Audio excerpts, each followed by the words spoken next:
from there, so he kind of moved back to her home area, and has been enjoying himself there, I believe. So Hutchison and Center is their home church. So let's bow our heads for a word of prayer. Dear Heavenly Father, we come before you again this evening. We just pray that your presence would be felt here again this evening. Guide and direct Darrel in his thoughts and his presentation, and also help our hearts to understand and be able to understand the times that we live in through the lens of the history that we are looking at tonight. We pray this all in the precious name of Jesus. Amen. Blessings. Thank you.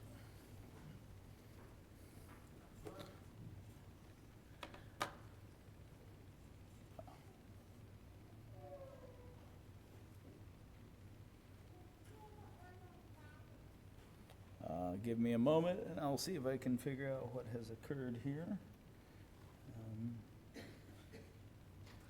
Do I need to push Windows K again? It had been connected earlier. Okay.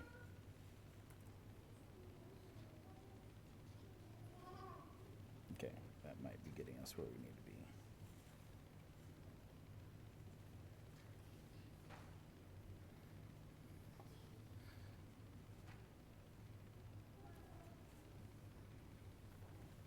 Thank you. Sorry about that. I had it connected earlier and it decided to disconnect me. So, good evening. It's good to be with you again. So on November 27 of 1095, a richly dressed man stood in front of a large group of nobles and clergy, and his opening words were, "Most beloved brethren, urged by necessity, I, Urban, by the permission of God, chief bishop and prelate over the whole world, have come into these parts as an ambassador with a divine admonition to you, the servants of God." And we'll skip ahead to another part of his address where he says, "You must apply the strength of your righteousness to another matter which concerns you as well as God.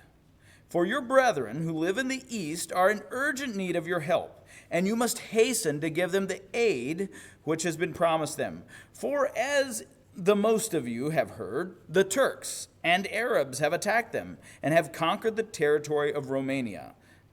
Think of that as the Byzantine Empire.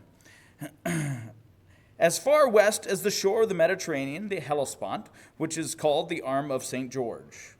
On this account I, or rather the Lord, beseech you as Christ's heralds, to publish this everywhere and to persuade all people of whatever rank, foot soldiers and knights, poor and rich, to carry aid promptly to those Christians and to destroy that vile race from the lands of our friends.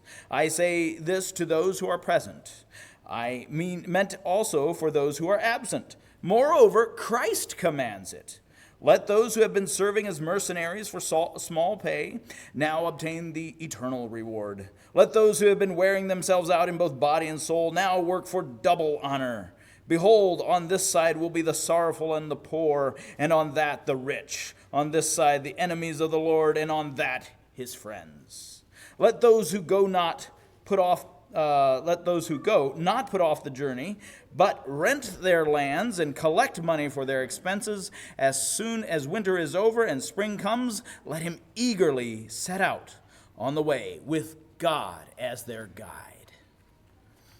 So, thus began one of the most sad periods in church history, and that is the Crusades. This address by Pope Urban I at the Council of Clermont set off an enormous wave of adventurers from Europe out to save the Holy Land from the infidels or the Muslims. So we're going to need to, of course, back up a bit, like we always do. I do want to tell the story of the Crusades, but I'm only going to be able to tell you a couple of them because it's a big story. There are, depending on how you count it, some people say there are 7 Crusades, others say there are 12, and still others say the Crusades continued on up even past the discovery of the Americas. So it all depends on your creativity as a historian, I suppose. But we're just going to look at about 3 of them, and we'll look at them briefly. But before we can get there, we first have to understand, well, what happened to make the Crusades seem something that would be necessary. So we left the story of Byzantium and the Umayyad Caliphate at kind of loggerheads, but the Byzantine Greek fire had kind of lifted the siege of Constantinople, and it felt like they had gotten some breathing room. Well, they did continue to have breathing room, actually. The Umayyad Caliphal dynasty kind of dies out in 100 or 50 years or so, and a new dynasty arises called the Abbasids, and they're based at a different place. They're based in Baghdad and farther east. And they preside over what we know of as the Islamic Golden Age. It's a time of great flowering of sciences and knowledge and trade in the Islamic world, especially in the part of the world probably we would know best as Iraq and Iran and Syria, Egypt, that part of the world, Saudi Arabia. And they stopped fighting as aggressively against the Christians. There was still tension there, but it started becoming more of just a Cold War. We don't like them, they don't like us, but we're not going to go try to take some of their territory right now. However, the Abbasid Caliph started getting a little uneasy on his throne because he started having other people who became powerful in his empire, and he decided that he really needed some help. So at this time, just before the events I'm going to talk about, you can find, if you take a look here, this is the rough extent of the Byzantine Empire. Now, it's not as big as it once had been, but you can see that it includes a pretty good chunk of the lands of the old Byzantine Empire.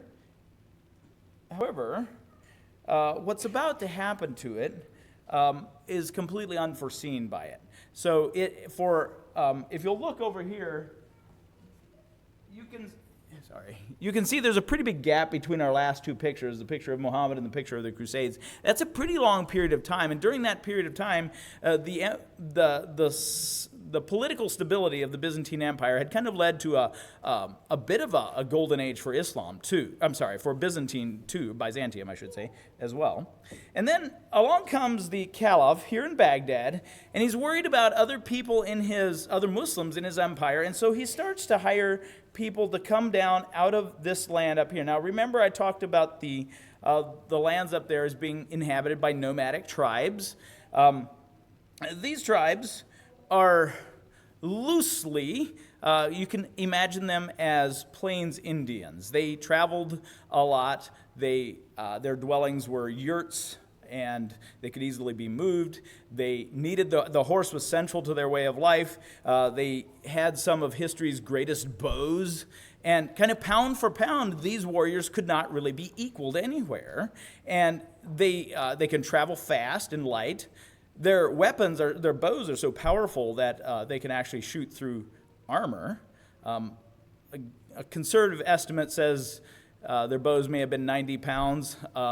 I've heard the upper end being somewhere around a 160-pound pull. So let's just say somewhere between 90 and 160-pound pull. That is a very powerful bow. And if you marry that with a horse-born rider who has 3 or 4 horses and a large extra horse pool riding with him, you can imagine how these warriors would be very coveted. So the Caliph hires these guys out of the lands just north of him to come down and fight for him. These are mostly Turkic-speaking groups, and these guys, when they come to Baghdad and start fighting for the Caliph, they often convert. And after a little bit, they're kind of expected to convert. But it's a sort of conversion that leaves some of their original paganism intact. It's kind of a rough conversion. But eventually they get so numerous that they realize, oh, you know what? We can tell the Caliph what to do. Why do we need to wait for him to pay us? We'll just take the money we want. So suddenly, you had an entire tribal group of Turks under a powerful warlord who comes along and says, okay, Mr. Caliph, you're going to do what we tell you to, and there's nothing you can do about it. So the Caliph turns into a puppet government, and these Turks start looking for places to go. And of course, in the interior of Anatolia right here is a large plateau. It's fairly high elevation, about 3,000 feet of elevation, and it's a grasslands. It is perfect place for people who are used to these grassy steppes out here. It's a perfect place for them. And the other nice thing about it, from their perspective, is it is the Christians who own it. And so since they're recently converted Muslims, it's just fine for them to go in there and take that from the Byzantine Empire. So they started raiding. And what would typically happen is there would be summer raids through the mountains into the interior of Anatolia. And after a while, the emperor over here in Constantinople would get his army. He would march over here, and he would try to fight them off. And sometimes he caught them, and there would be a battle. Sometimes he won, sometimes he lost. It wasn't usually a very big battle. These were raiding parties. But they started to increase in intensity. And after a while, the emperor realized, I've got to actually stop this. So he rounds up a large army. He marches over here. And at this place called Manzikert, this happens in 1071. 1071, he encounters a very large Turkic, we call them Seljuk Turks because of the warlord, Seljuk Turkic force drawn up for battle. So now you have Byzantine infantry and cavalry on one side, you have the kind of swirling bands of steppe warriors on the other side, and there's a kind of a tense moment. What's going to happen? Who's going to win? Well, it didn't take long. The Turkish forces kind of came charging in, looking like they were going to just slam into the column. And just before they got there, they stopped, turned around, and acted like they were running away. This is a very common tactic for mounted archers. And of course, as soon as they do that, the Byzantine forces want to quickly attack them while they're fleeing. And when they do that, they get all kind of strung out. And meanwhile, the warriors from the steppes are watching over their shoulders. As soon as they see that everybody is all strung out and vulnerable, they blow a signal on their trumpets and wave some flags, and the columns split, swirl around, and hit them from all sides. And suddenly it's a double envelopment, and nobody can go anywhere. And everywhere they look, it's dust and flying arrows and thudding hooves. And it's over fairly quickly, actually. The Byzantine army is completely routed. Some of them are captured and some are killed. And the emperor is captured. So this has not happened often, that an emperor of Constantinople is captured, and for sure not often that people from the steppe lands out here who are kind of considered uncultured and barbaric, they're the ones that capture the leader of Christendom, the leader of Constantinople. Well, they actually don't kill the emperor. They let him go back, but he is so overcome by his failings as an emperor that he dies, presumably of a broken heart, according to the sources at the time, fairly quickly. Well, this Battle of Manzikert kind of opens the door because at this point, the Byzantine Empire no longer thinks they can hold this border anymore, and they start pulling their troops back to more defensible positions. In other words, they almost, in a manner, they stop defending this entire central Anatolian region. And they basically just concern themselves with hanging on to their fortifications along the coastline. So what happens in Anatolia is the center of it. For the record, Anatolia is this peninsula right here. That's the name of it.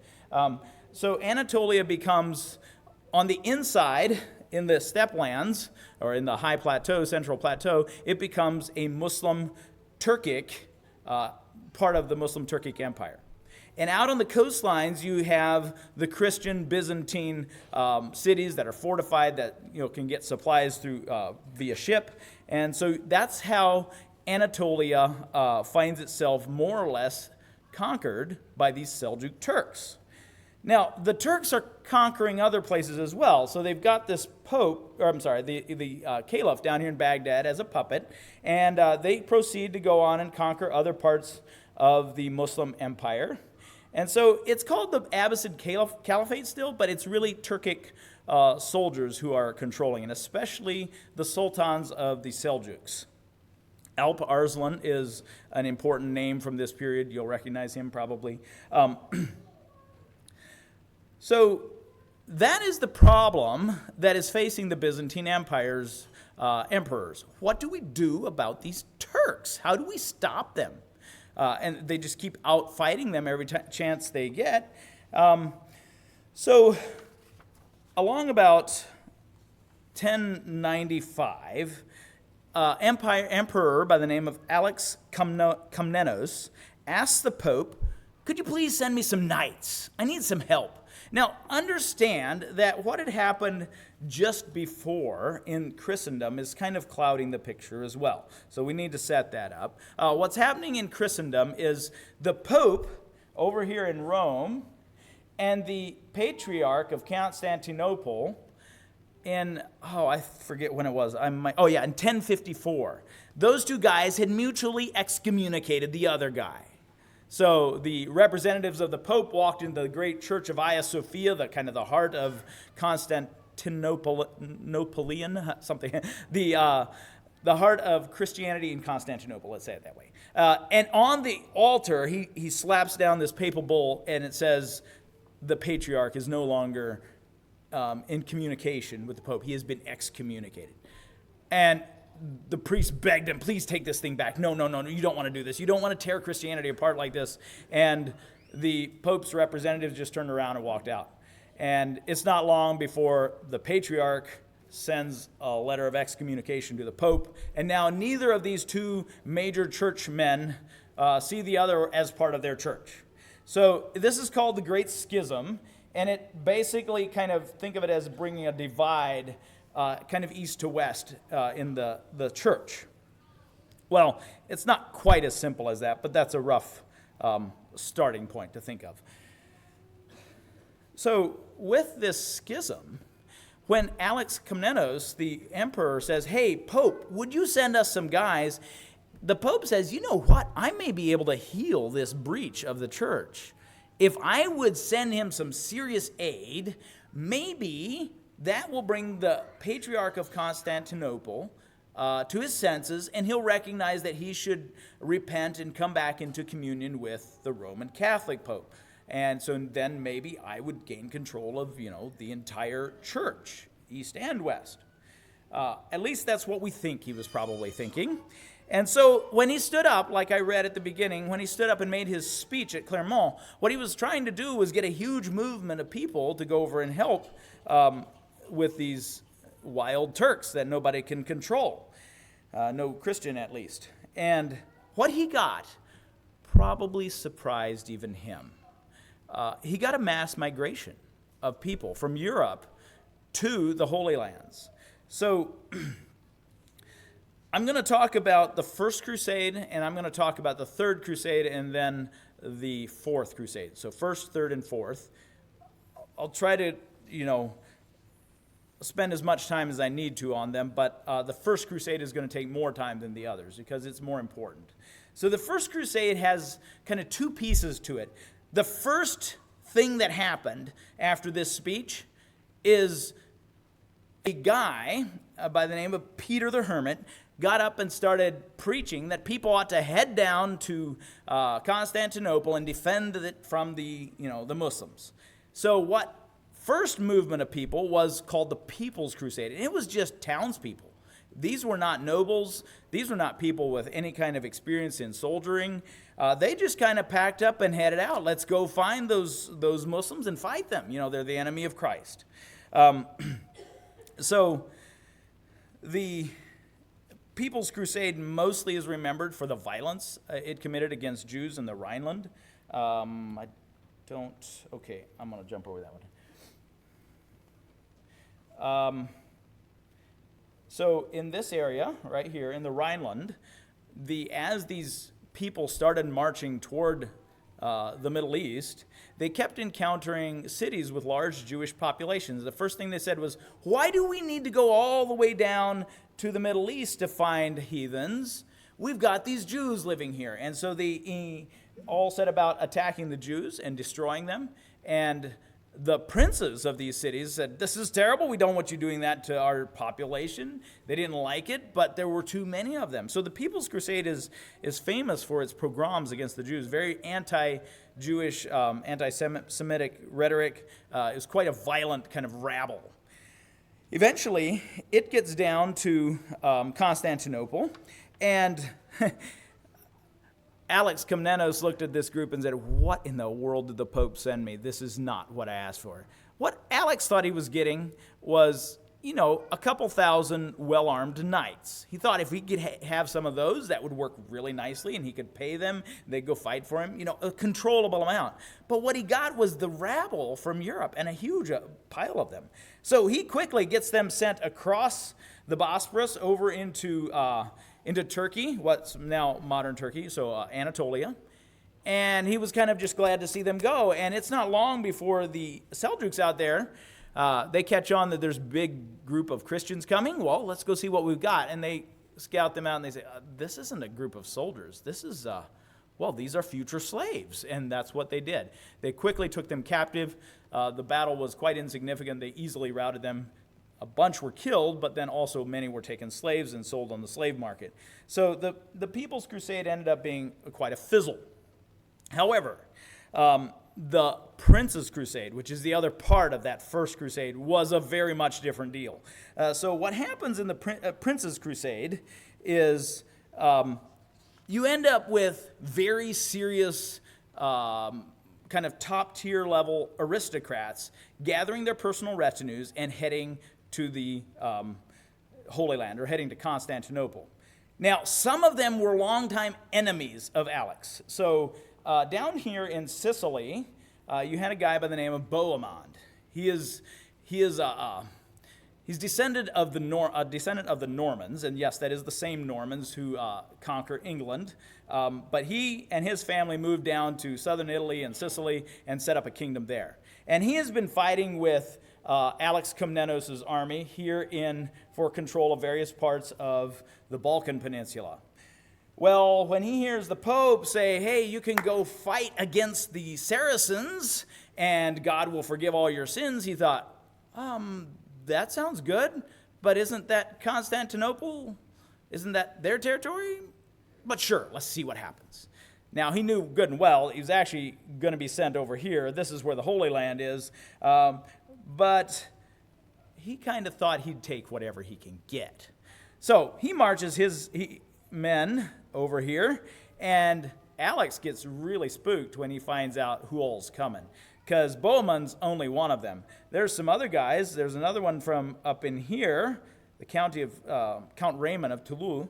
He brings an army this way. There's an army that starts over in here. I can't remember the guy's name who's leading that, but you can see these are top-tier level military commanders with large armies, and they're coming to conquer. What's going on often is these aristocratic families, the second-born son wasn't going to inherit much, so he's the guy who would usually kind of get sent off on errands. And so these guys are going to be cut out of their inheritances back in Europe anyhow. They're not going to get much. They're thinking, why don't we go down to the Middle East and see if we can conquer some new territory, set up a kingdom there, and be the king? So Alex recognizes this. He says, this is not good. So as soon as these guys come into his city, he brings the leaders up into his imperial palace. He has this very big throne set up. He tries to overawe them with kind of the glitz and glamour of the palace, and it is indeed Byzantine by this time, so it's very ornate. And he manages to make them all swear fealty to him. This really went down pretty hard with people like Bohemond. They didn't want to swear fealty to him, but they did because they were kind of stuck. He'd try to isolate them and keep them half-starved, and so that they needed him to supply them with food. And then as soon as they swore fealty, he'd get them food and send them on. So he very quickly moved them across the Bosphorus into Anatolia, and was hoping that none of them would decide to stay and take over his city. It was a wise move because later we're going to find out that does actually happen in the Fourth Crusade. So this crusade is fantastically successful from the Crusaders' perspective. So this is all happening let's see, I think it's in 1090. Well, there's kind of a stretch of time. Let's just say from about 1095 when he preaches to 1099 is sort of what you can think of as the time period of this crusade. But the actual fighting is compressed into the last 2 years of that, maybe. So they first have a battle over here about in the center of the Anatolian Peninsula. This is the capital city of those Seljuk Turks. It's ancient Iconium, modern day Konya. They have this big battle, and they quickly rout the Turks. The Turks are not quite sure what they've got here. These are warriors who fight a little differently. They're more heavily armored, and when they charge, you don't want those guys getting close to you. These are true knights. They're couching their lances. They're riding heavy horses. And the Turks can handle them, but if they get caught where they can't escape, then fighting these guys hand to hand was really quite dangerous. So the Turks were a little bit disorganized, weren't able to figure out a way to defeat them, and kind of had to just move out of the way. So the Crusaders win that battle, and then they keep on marching. And by now, the Seljuk Turks, they're not super well organized, and so there's kind of a logistical supply and demand sort of problems. They're not sure how to get their armies where they need to go. It's kind of a common thing for steppe warriors to not be super good at these kinds of things if they're in a place that maybe isn't their homeland, and so that's kind of how they find themselves. The major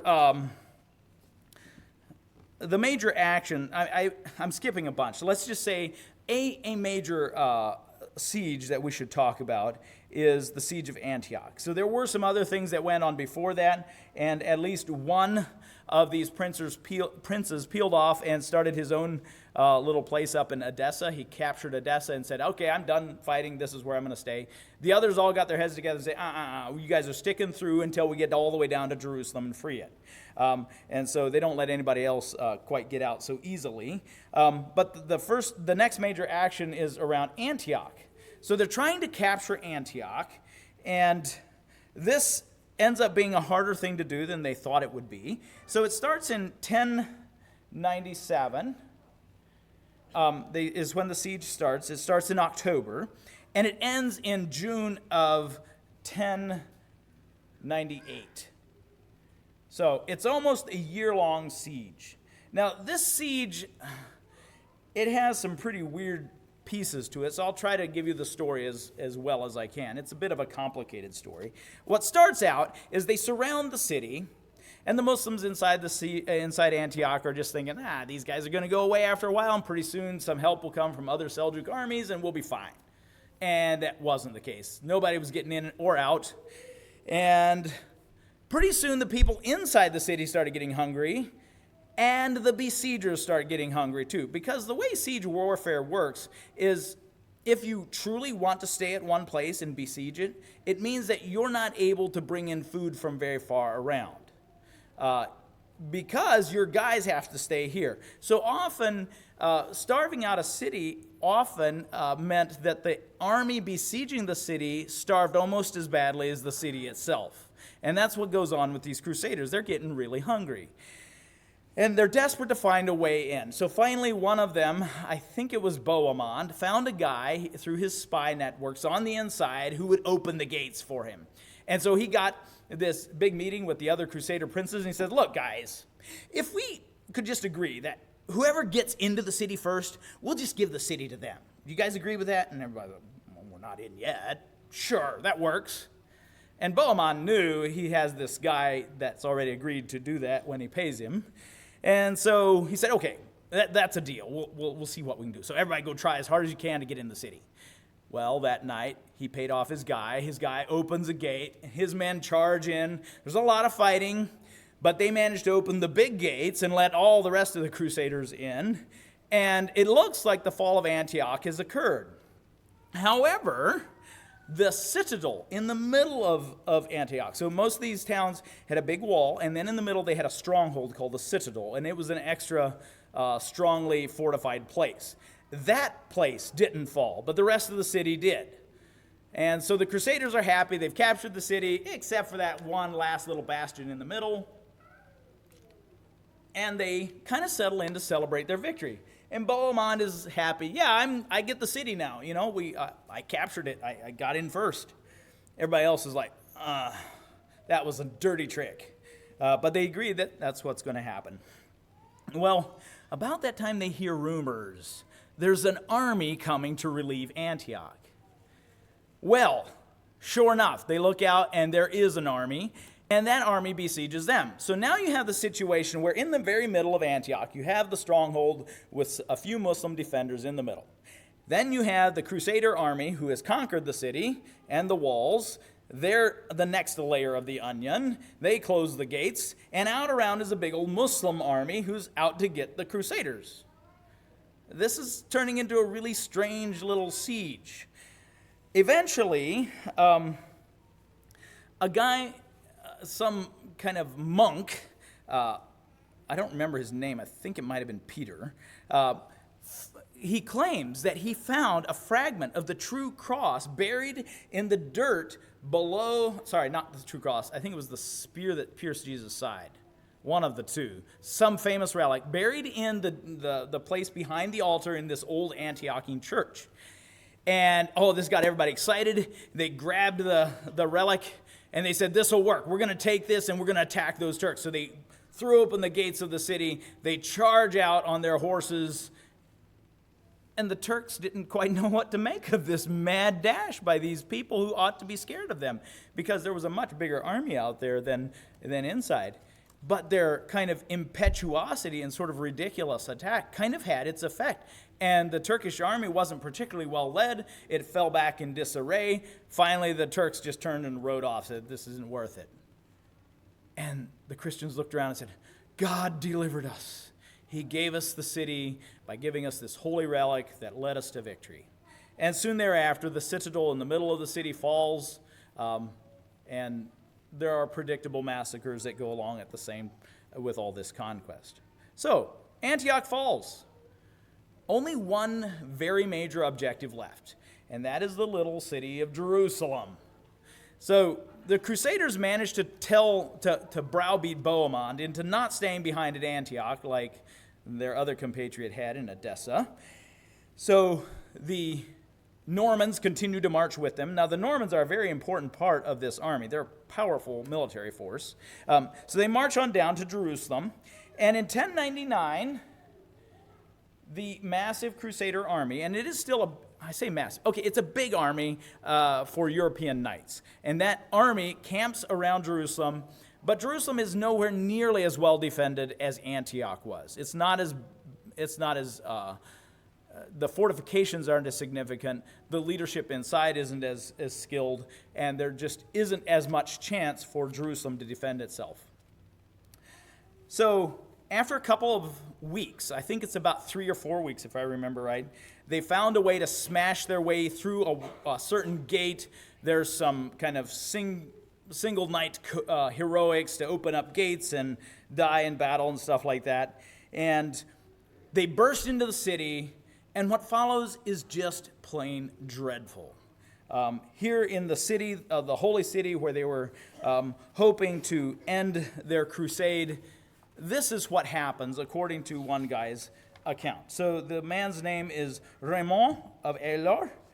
He's a Frenchman, and this is what he has to say. But now that our men had possession of the walls and the towers, wonderful sights were to be seen. Some of our men, and this was more merciful, cut off the heads of their enemies. Others shot them with arrows, so they fell from the towers. Others tortured them longer by casting them into the flames. Piles of heads, hands, and feet were to be seen in the streets of the city. It was necessary to pick one's way over the bodies of men and horses, but these were small matters compared to what happened at the Temple of Solomon, a place where religious services are ordinarily chanted. What happened there? If I tell the truth, it will exceed your powers of belief. So let it suffice to say this much, at least, that in the temple and the porch of Solomon, men rode in blood up to their knees and bridle reins. Indeed, it was a just and splendid judgment of God, that this place should be filled with the blood of unbelievers, since it had suffered so long from their blasphemies. The city was filled with corpses and blood. Some of the enemies took refuge in the Tower of David and, petitioning Count Raymond for protection, surrendered the tower into his hands. It is this massacre that most epitomizes the horror and the violence of the Crusades' impact on the Muslim population of the Holy Lands, Syria, Palestine, parts of Turkey. They just didn't know quite what to make of these Christians. For hundreds of years, these Muslims had lived there peacefully, and suddenly there was this kind of mailed invasion from the north, and these guys, they kill with abandon. They don't seem to have any mercy. They seem to hate all Muslims as wicked people, and these are Muslims who don't really know why. They're not particularly well versed in the Christian religion. They don't know quite what's going on. So that's the end of the Prince's Crusade. So this Prince's Crusade really kind of is this huge, shocking moment for people along the fairly narrow slice of their route. Now, of course, there's a lot more to the Muslim Middle East, and those people are largely untouched by the Crusaders' attack on Jerusalem. Well, that was the First Crusade. It successfully establishes a number of kingdoms. Here we go. So here you can see some of the kingdoms. The Kingdom of Jerusalem is here. That's set up. There's a Frankish ruler of that. The kingdom, the county of Tripoli. Oh, I'm missing it. Here we go. County of Tripoli. The county of Edessa. That's this one. And the princedom of Antioch. That's Bohemond. So you can see there are quite a number of little crusader statelets, you might call them, scattered around here. I think there are 5 total, maybe. Some of these are maybe occurring at slightly different times. But these statelets don't end up lasting particularly long. The first to fall, I think, was Edessa. I think it falls fairly quickly. And there was another crusade called, I think the Second Crusade was called to address that. It didn't really work. And then a Muslim leader comes along, probably a once-in-a-generation talent. His name was Saladin, as we might know him. He's a Kurd from the mountains of Turkey. And he begins to lead his forces against these crusader states, kind of one by one. And it isn't long before he captures the kingdom of Jerusalem. He captures the city of Jerusalem. The city of Jerusalem is captured in 1187. So here we are, about 87 years on, and the kingdom of Jerusalem has already fallen back to the Muslims. So the Third Crusade is called for. The Pope gets all excited. We lost the kingdom of Jerusalem that we fought so hard for. Please come and help us. And 3 kings say, sure, we'll go. The King of France, the King of England, and the King of Germany. So Richard the Lionheart is the king from England. He's actually more of a Frenchman than an Englishman, but he says, yeah, I'll go on crusade. He's young, and his great rival in France, Philip II, says he'll go. And Richard isn't all that excited about going if Philip doesn't go, because he's worried that if he goes, Philip is going to stay back home and capture some of England, or both are worried about the other one. So they decide to both go on crusade. And then Frederick Barbarossa, who is the German king, the Holy Roman Emperor, he decides to go as well. We'll bounce back to this slide. So this, actually, it doesn't give you a terribly good one. The Third Crusade is the red line. So it's showing the different kings' routes. I guess I might as well not make it even messier by drawing on it. Notice the kings are coming kind of from different angles, but they're all trying to converge on the Holy Lands. Along the way, Barbarossa, right here, tries to cross a stream in armor, of all things. I don't know why he's wearing armor. He tries to cross the stream. His horse stumbles. He goes down. He can't swim because of his armor, and he drowns. One Crusader king down. German army turns around and goes back. We're down to Philip and Richard the Lionheart. Philip II and Richard the Lionheart do get there together, and they do fight for a while, but they're very much at odds with each other. They don't really trust each other very much. So eventually, Philip decides to go back, and Richard says, I'm going to stay and fight. And Richard really did think he could take Jerusalem, but he finally realized he just can't beat Saladin, and so he gave up. So he went back home. Third Crusade ended with disaster, really. I mean, the kingdom of Jerusalem is in enemy hands, and nothing changed. But it's nowhere nearly as bad as the Fourth Crusade. The Fourth Crusade never gets to the Holy Land at all. Instead, it is turned loose on Constantinople. What happens is the Venetians don't like Constantinople very much because they're kind of trading enemies. And so the Venetians browbeat the Crusaders that do come into attacking Constantinople instead of going on to the Holy Lands. And the Crusaders do something that has never happened in the history of Constantinople. They crawl across the walls and through the gates, and they sack the city. They attack the city, and they take it by armed assault. This had never happened before. Nobody knew quite what to do about it. The Crusaders kill the emperor and set up their own puppet emperor. It's called the Latin Empire. It doesn't last long, just a couple decades, and it's done. But it does create terrible havoc in Constantinople. The Byzantine Empire never will recover from this shock. It's going to kind of limp along for a little while yet. So this takes place in 1202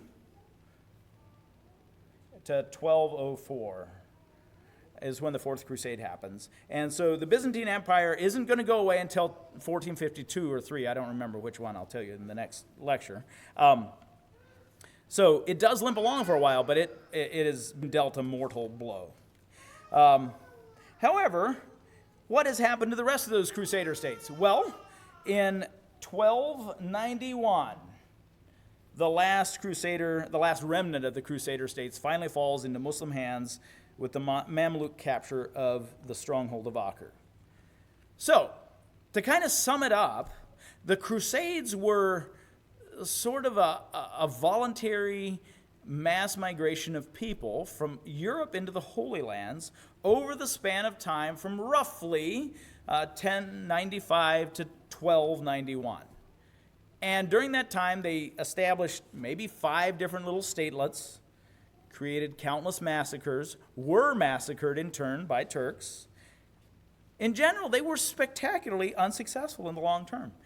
Few lasting physical or political changes remain from this era. But in the psyche of both Christian and Muslims, these wars continue to shape events down to the present day. Especially among Middle Eastern Muslims, the Crusades stand as a stark reminder of what to expect from the kingdom of Christ. The next Muslim superpower would take decisive steps to protect itself from future Christian aggression. Okay, we're going to stop there and take a 5-minute, no, we can do more. Let's take a 10-minute break. Try to come in just a little bit before 7 o'clock. You are dismissed.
Okay, welcome back.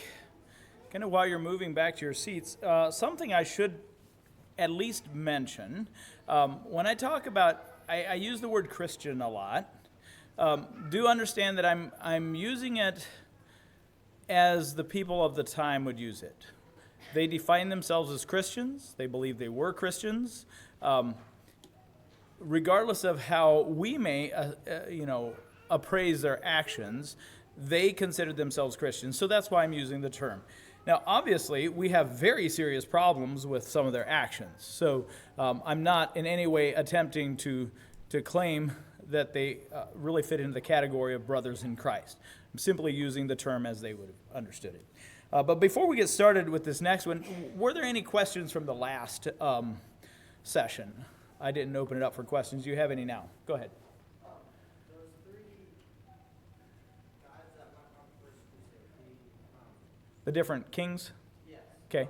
when they had swore fealty to the emperor, couldn't they have just almost like, when they swore and then went, could they have like gone against that? Right. That's what everybody's afraid of. But do understand that it's not quite as easy as thinking of swearing in the same way that moderns think about it, because they did have a little bit more of a fear of what would happen to them. So it's not quite as simple as that, although, yes, when people swore fealty, everybody was a little concerned, is he going to actually hold up his end of the bargain? And of course, that is what happened. The story is far more complex than I made it. We left out a bunch. There's some really interesting stuff that happens around Nicaea, where the emperor actually, anyhow, I'm not going to tell the story now. If you want it later, I happily give you more information. But yes, the problem is the swearing fealty. It feels like a low bar for commanding obedience, and it was in this case. Yes? Did the Jews drive, when they conquered Jerusalem or took it, did they drive the Jews out? So by that time, there were very few Jews in Jerusalem. Jews had not been present in Jerusalem for, by that time, about 1,000 years. So the natives of Jerusalem, for most of the Roman period, are the kind of the natives of Palestine in general. Sort of the I guess you might call them Palestinians, but it's before that term was a thing. But the people of Palestine. So a lot of them were of Aramean or Arab descent.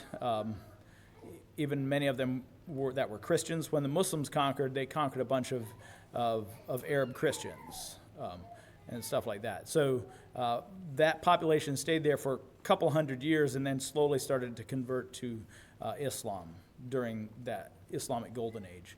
So there were some Christians and some Jews, but not very many. Most of them would have been Muslim. Does that answer your question? Yeah. Yes? Maybe just give a definition of fealty. Yes. Swearing an oath of allegiance and that you would obey the king's command, essentially. Fealty, it's driven more by honor, and honor mattered more to them than it probably does to us. Yes? So the Celtic Church there in Anatolia, what happened to them? Okay. Yes, we're going to get into that in this lecture, so I'll tell you more about them, briefly at least. Okay, so let's get started with the Ottomans.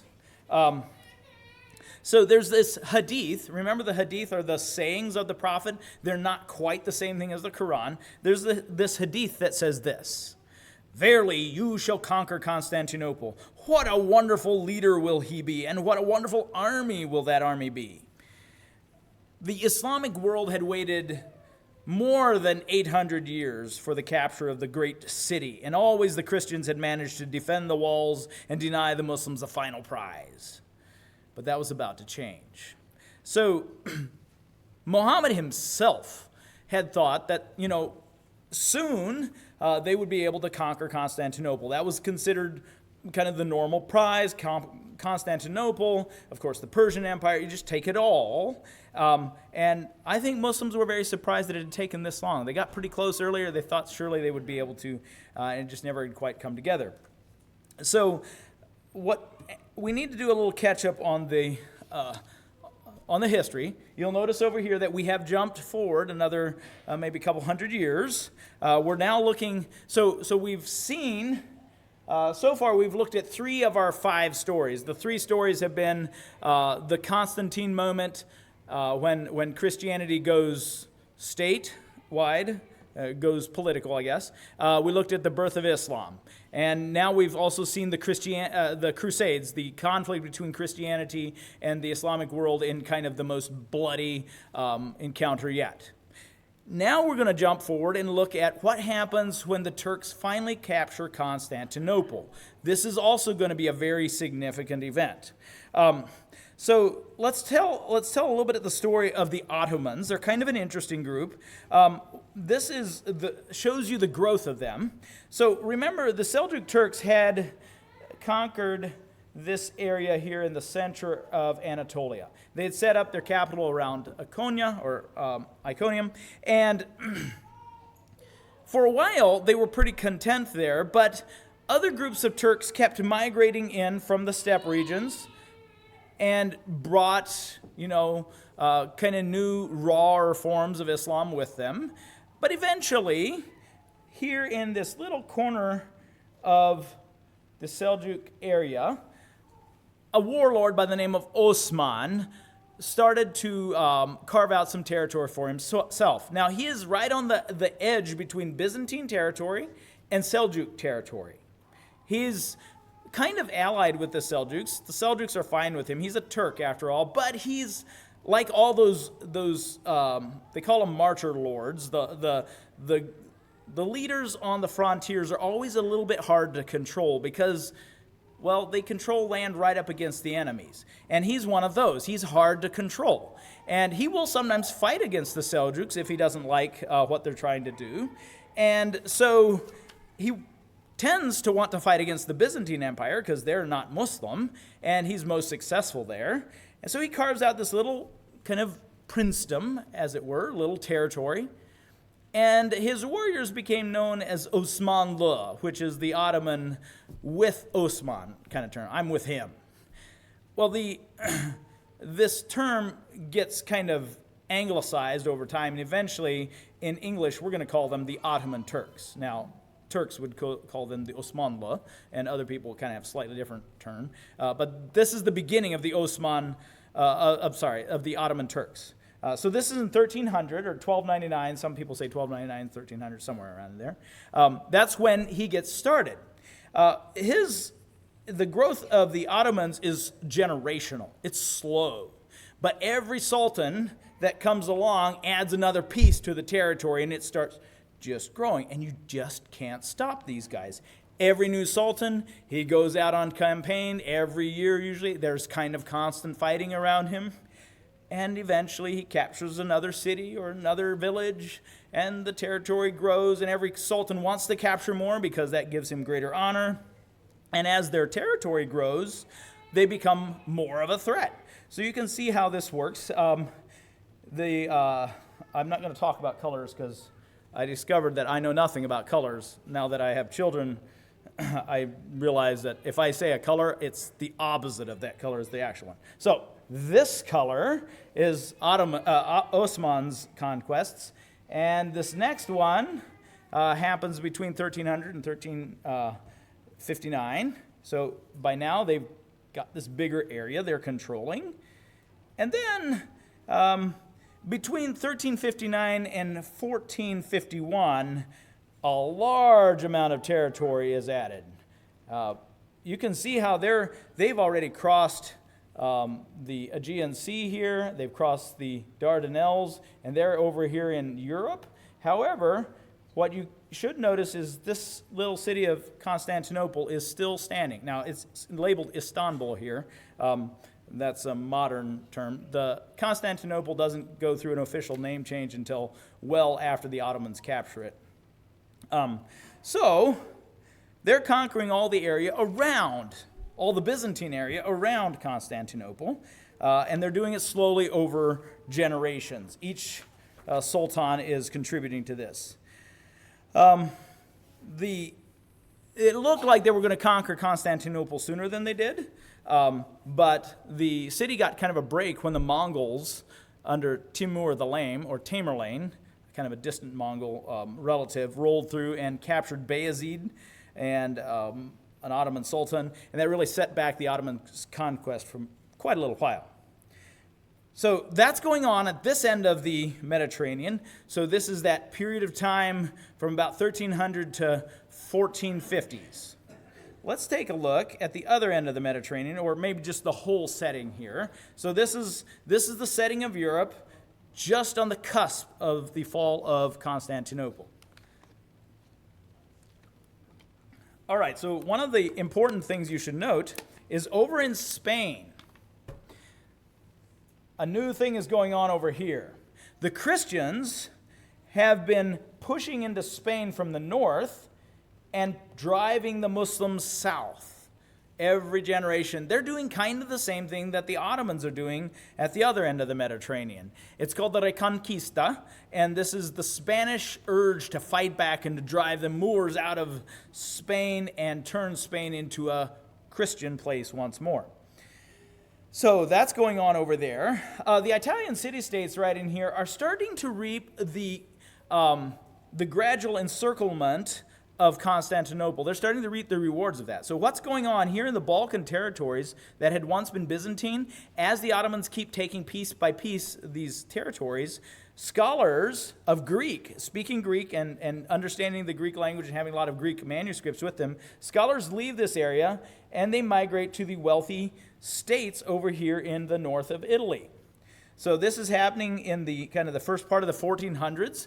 This is one of the reasons the Italian Renaissance is going on. So when you talk about the Renaissance, a driving force there is the importation of Greek learning and Greek manuscripts from these scholars fleeing the gradual Ottoman conquest of Byzantium. So the West suddenly starts to encounter learning that they had kind of lost track of in the East. So you've got this kind of rebirth of knowledge happening in northern Italy. You've got the gradual Ottoman takeover of the Byzantine Empire. You've got the Reconquista going on in Spain. Up here in France, France and England are forevermore fighting. It's over 100 years war going on up there. Eventually it does get fixed, but not for a long time. So, the situation when Mehmet II becomes a sultan is the embattled city of Constantinople is completely surrounded by Ottoman Empire, and Mehmet is this young sultan in his 20s, and he's determined to be the one that hadith was written about, the guy who takes the city finally. Now, Constantinople has been through a lot of sieges. And it's a hard place to take. Now, the Latin kingdom showed that, it was possible to take it by assault. But we're back to this picture. This is as zoomed in as you can get, kind of. And the Byzantine Empire has basically shrunk to this picture. There's not much else left. The last emperor of Constantinople is a guy by the name of Leo. And he's... not Leo. Let me look. Constantine, sorry. Got the wrong guy. A guy by the name of Constantine. It's Constantine the 11th. So there have been a lot of Constantines. He's doing all the things. He's got the chain across the Golden Horn. He's been shoring up the Theodosian land walls. He's been making sure these sea walls are intact. But there aren't very many people in the walls. He doesn't have a big army at all. How in the world is he going to defend all those miles upon miles of walls when he doesn't have enough men? So he makes a last desperate plea. Please, he's sending this out into the Christian kingdom, back to the Catholic, Roman Catholic lands. Please come send help. Not too much response. There are a few. Some Venetians actually show up, interestingly enough. A couple of other groups show up from closer, like I think in Wallachia, some groups come. But everybody kind of knows this is sort of the end. There's just really no way to keep those Ottomans out. They have become so powerful. Now, they're no longer the wild Turkic nomads from the steppes. they've become an incredibly sophisticated fighting machine. They've been fighting for generations here in Europe and Asia. They have figured out ways to use their money wisely, and they can hire the best weaponeers around. This is one of the first armies to invest heavily in gunpowder weapons. The Ottomans are sort of the cutting edge of the cannon revolution and the personal firearm revolution. They've got slave soldiers with aquabuses and the big Turkish bows, and they've got huge cannons. We'll take a peek at those later. There they are. And these cannons are immense. Some of them are shooting, stone balls that are so big it takes several men to hoist them into position, or sometimes, small cranes to lift them into positions. And when these balls hit the wall, they destroy it. I mean, these walls can't handle this kind of modern firepower. So, as they kind of wait for the end, the emperor and his people gear up for a last stand, and they are intending to defend the walls to the last man. You might ask why. Well, the why is because they're Christians, and those guys out there are the infidels. They're Muslims. They're the enemies of God. What else can we do but fight them? That's how we always have been dealing with our enemies. We fight them. And so Constantine the 11th and his army wait, but it doesn't take long. The Ottomans they know their history, and they know kind of how to deal with this. So they're geared up, ready for Greek fire. They sail they actually, because they own the land all the way around Constantinople, they don't have to sail up this way. They bring their ships down from the north, and they land them right here. They put them on rollers, roll them across, and splash into the Golden Horn. They just ignore this chain here, and they get their ships in the guarded sanctuary, and there's a couple nasty sea battles, and then there is no Byzantine navy left. Now you've got the Ottomans surrounding the city. They've got ships in the Golden Horn. They've got ships out here. They've got a land army out here. There is no way to keep them out anymore. They've got those huge cannons, and they've got a huge army. So in 1453 is when Mehmet kind of unleashes this whole campaign. And after a lengthy siege, it's a couple of months if I'm remembering correctly, he decides it's time now. Now, what he had done to make so his army could endure that long of a siege, he had actually brought seeds in. He had in this area out around, he had planted fields so that his men would have food through that long siege. That's the kind of planning that's going into this. He is not going anywhere until he gets that city. So, he turns loose his cannons, batters the walls, but the walls keep getting repaired. They've filled in behind the walls with dirt. There's kind of back and forth. There's some tunneling and counter-tunneling. There's a fight going on here. They're not giving up easily. But he's got the Janissaries too. And the Janissaries are the slave soldiers. So he would tax his Christians one boy per so many households. So if a village had 10 households, they might have to give up 2 boys every time the Def Shirme is levied, this tax. And these Christian boys would be taken. They're young. They're under 10 years old. They're taken to an Islamic school. They're taught the tenets of Islam. They're raised as the Sultan's own slaves, and they become fanatically devoted to him, fanatical Muslims. And these guys have the opportunity to rise very high in the government, and their families know that. So there are even times when their families are kind of okay with these boys being taken, because they know that they're going to become wealthy, and then maybe that would trickle back to their family. So they'd have somebody in high government position. But in many cases, people are just devastated when their sons are taken. So there's a little bit of a mixed feeling here. But this Janissary Corps becomes this super elite infantry battalion that when they're turned loose, things are bad because they don't stop coming until you kill them. They're incredibly dangerous. Very organized, very well trained, and very devoted to the Sultan. So, as the assault proceeds, he starts his assault one night. Wave after wave of attackers hit the walls. They're hitting kind of all along the wall, just waiting for a weak point to happen. And they keep getting beaten back by the defenders on the walls. And finally, a breach is kind of made. There's a group that kind of fights through the walls and manages to create a little bit of space. As soon as he sees that, Mehmet II sends in his janissaries into that breach. And they hit like kind of a tidal wave, and they just sort of push everybody back. And that creates the initial breachhead. And from then on, the army just keeps coming. And at some point, there's no way to stop. Everybody knows it's over. Constantine X, we're not quite sure. There are two different accounts of how he ends it. But just before, on the eve of the battle, just to give you a sense for how he feels about this, on the eve of the battle, he attends Vespers. It's a special evening ceremony in the great church of Hagia Sophia. This is the kind of the center of Byzantine Christianity. And he's got people from both the Eastern Orthodox Church, which is the Patriarch of Constantinople, and from the Roman Catholic Church.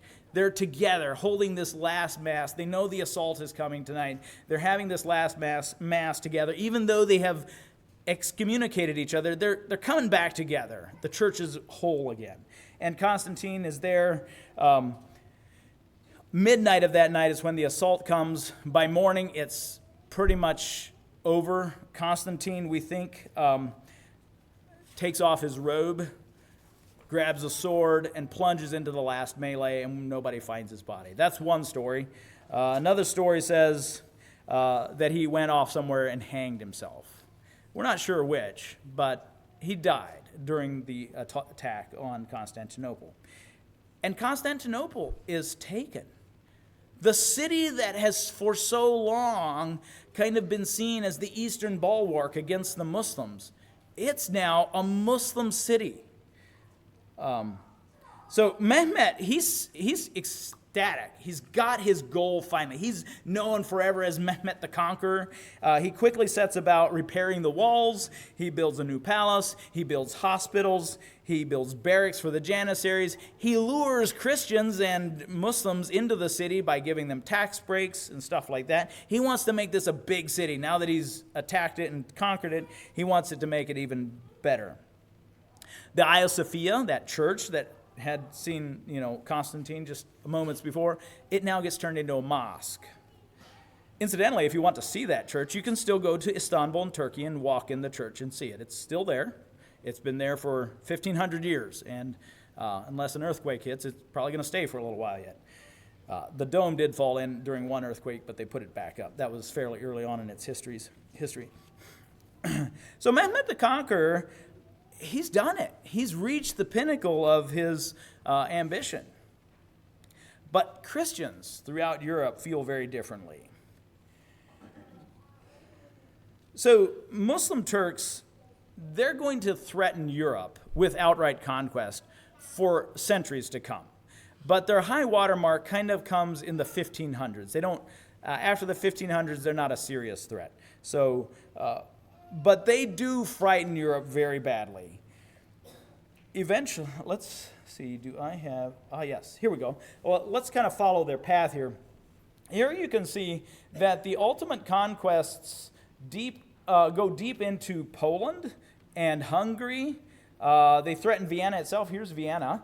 Vienna is kind of seen as sort of a capital of Europe in some ways. It's the capital of the Holy Roman Empire often, not always, but often it is. And it's a cultural center for Christianity in Europe.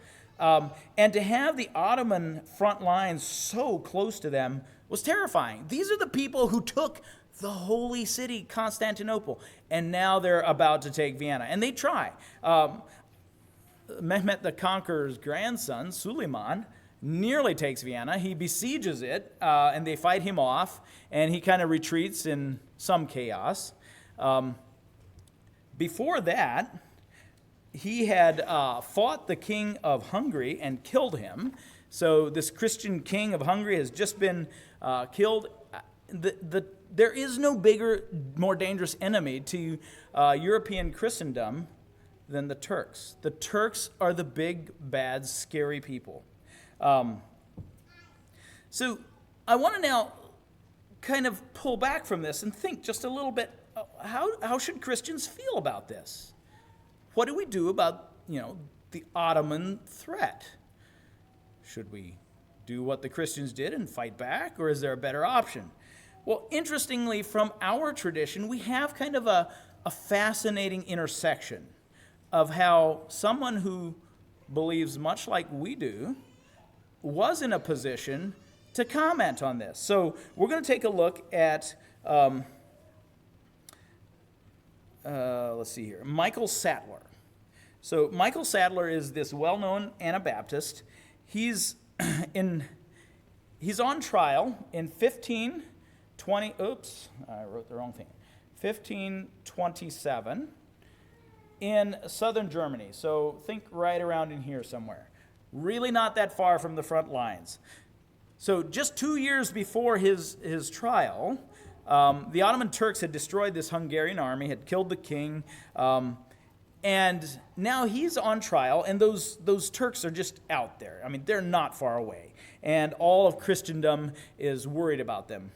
But if you know anything about your history, know that in 1527, we're about 10 years into a new thing in Europe, at least in Europe Christendom. This is the Protestant Reformation. It's just starting right now. 1517 is when Martin Luther nails his 95 Theses to the door at Württemberg. It starts kind of this entire movement happening.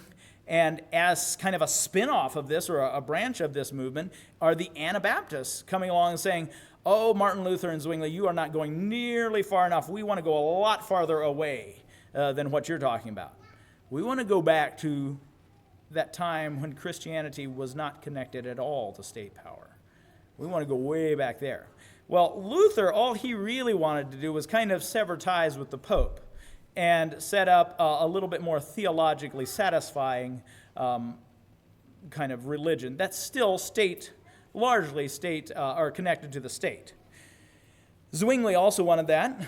Calvin is going to move a little bit from that, but he's also quite comfortable with that kind of thing.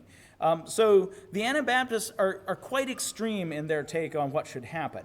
And they are, of course, going to have a different kind of way of thinking about what do we do with these enemies right here, these Turks.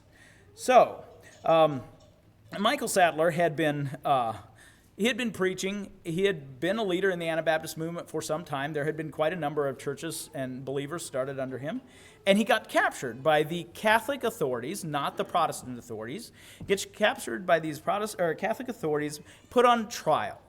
Now, I'm going to read a lengthy section here from the Global Anabaptist Encyclopedia, and I just do it because they do a good job of kind of condensing the story in a way that you can understand. They're pulling from primary sources.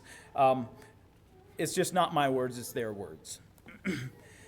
So I'm breaking into the middle of this trial. He's kind of been holding his own. They've been trying to convince him that he's wrong, and he's been trying to convince them that they're wrong, and nobody's really been getting anywhere, scoring any points really, except he's been kind of keeping up his end. And these are very powerful Catholic officials. They're much higher in rank than Michael is. Concerning the last point, Sattler admitted that he had taught that if the Turks should come, no armed resistance should be made. For it is written, thou shalt not kill. Whoa, that's the enemy he's talking about. He's saying, if the Turks come here, we shouldn't be fighting them. This is overturning a millennia or more of Christian thinking. For it is written, thou shalt not kill. We should not resist any of our persecutors with the sword, but with prayer cling to God that he might resist and defend. Sattler even admitted, having said that if war were right, he would rather march against supposed Christians who persecute, capture, and kill the God-fearing. The Turk knows nothing about the Christian faith. He's a Turk according to the flesh. But you want to be considered Christians, and you boast of being Christ's, and still persecute his pious witnesses. You are Turks according to the Spirit. To this strong admonition, to the conscience of the court, Sattler added in conclusion that it was their calling to punish the wicked and protect the good. He could bear witness that the Anabaptists had done nothing contrary to God and the gospel. Likewise, the closest examination would substantiate that he and his brethren had never opposed the government by any act or word, either in revolt or sedition, nor in any other way. He demanded that experts be called and the Bible used in the original languages. A debate should be arranged. The Anabaptists were ready to be taught from the Bible. If they were proved to be in error, they would gladly bear the punishment. But if we are not shown to be in error, I hope to God that you will accept teaching and be converted. The idea that the judges might be taught and converted by Sattler seemed so peculiar to them that they put their heads together and burst out laughing. This is kind of his death knell. He gets in their faces and basically says the Turks are just doing what they should be, but you guys are Christians and you should be doing better. I'd rather fight for them if fighting were right. I'd rather be on their side than yours. Well, that's clearly the end of the story for him, and they did sentence him to death. He was tried and he was executed soon thereafter for his faith. That's how the Anabaptists viewed the Turks. It's a little different from the story that the rest of the Christendom was preaching, isn't it? I think it's closer to what the early Christians probably would have said. Michael Sattler understood something about the kingdom of God that most of the people who have featured in our story so far did not understand. He realized that conquering a physical kingdom would have no effect on the kingdom of God. Way back in the 600s, Muhammad had predicted that his religion would conquer Constantinople. He saw this as the final defeat of Christianity. But as Michael understood, the kingdom of God was something very different from the Byzantine Empire. Jesus' kingdom does not need to be defended. Instead, it needs to be tended. But Christians have had a hard time learning this lesson. And in our next session, they will once more attempt to force change on the Muslim population of the Middle East. We'll be talking about the time of the two world wars and kind of the setting up of the modern Middle East. And that'll be our first session tomorrow morning. I'm wondering if you have some questions. Okay, let's pray.